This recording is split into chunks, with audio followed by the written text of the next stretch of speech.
my name is Sam Kary, and this is my YouTube channel for the new EdTech classroom, where I provide ideas and tips for how to use education technology. In my previous video, I showed how I lesson plan with Google Slides in order to help myself stay organized, visually reinforce directions for students, as well as present information in a more engaging way. In this video, I'm going to teach you 4 expert tips for how you can take your Google Slides presentations to the next level.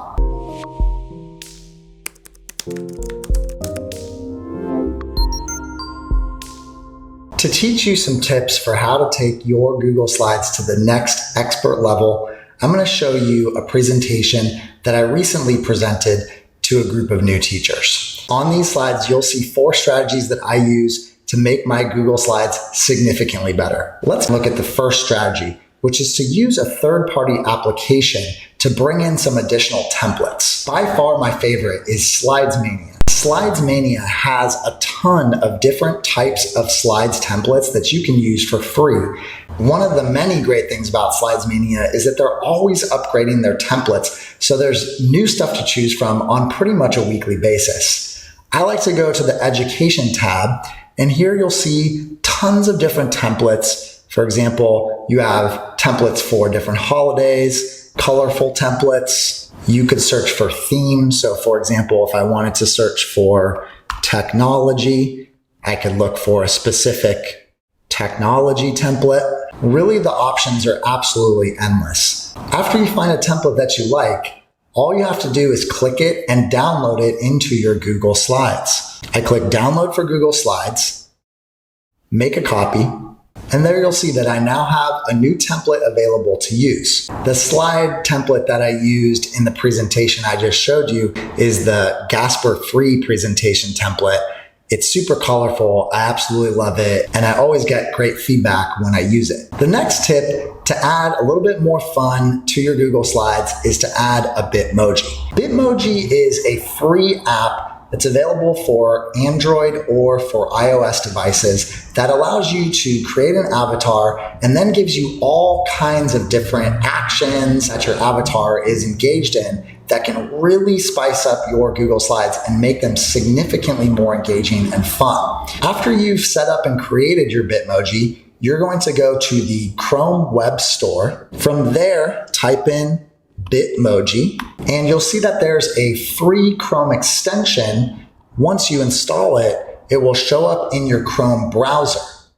Now, if I'm back on my Google slide and I want to add a Bitmoji to my slide, for example, maybe I just want to say hello, I click the Chrome extension, search for something I'm looking for, like hello, and you'll see that a bunch of different avatars of myself show up. All you have to do is drag that avatar into your presentation. You can move it around, resize it as necessary.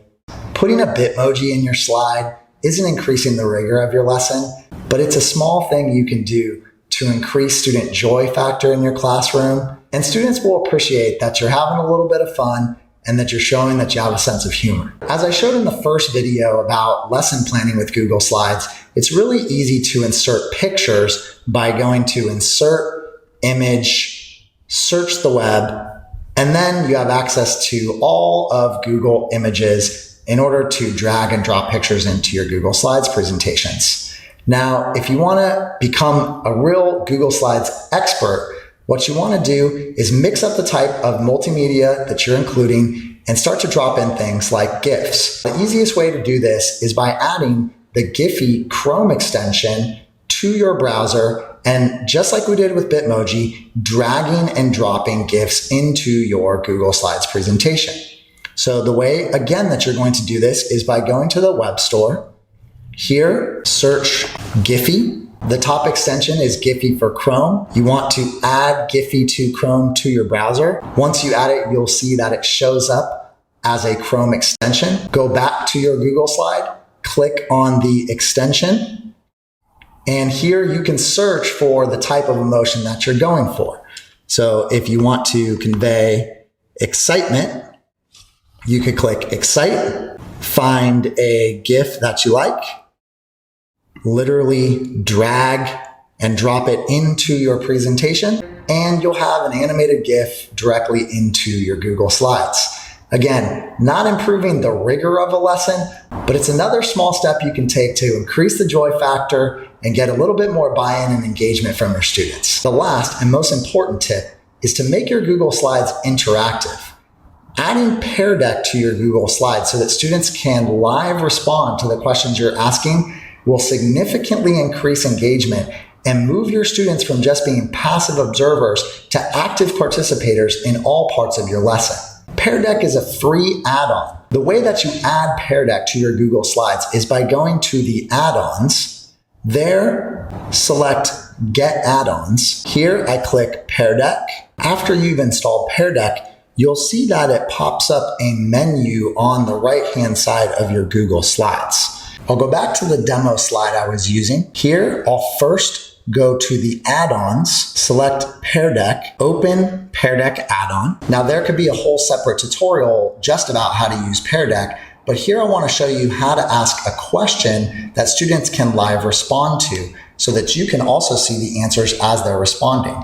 So what I'm going to do is actually write the question directly onto my slide. So here I'll make a box. I'll ask, how are you feeling today? And what I want to do here is go to the Ask Students a Question option. I'm going to click a text question, click Update Slide.